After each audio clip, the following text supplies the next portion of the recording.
pastor muito novinho, com 19 anos na época, orou sobre a minha cabeça e eu fui curada. Nunca mais eu tive nada.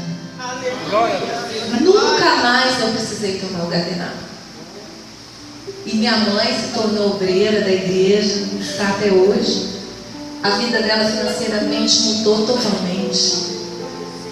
E sabe quem que era esse pastor muito novinho? O apóstolo Valdemiro Santiago.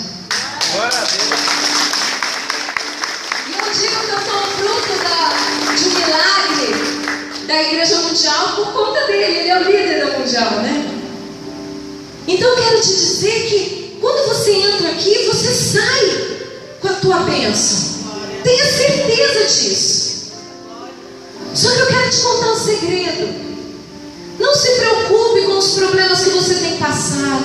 Domingo de manhã é dia de adorar ao Senhor, é dia de exaltar ao Senhor. Então esqueça tudo e se entregue a Ele. Na medida que você adora, Ele entrega o teu milagre. Amém, igreja? Amém. Então, com todo o teu amor, com todo o teu entendimento, como um filho pede como ao Pai, levante suas mãos.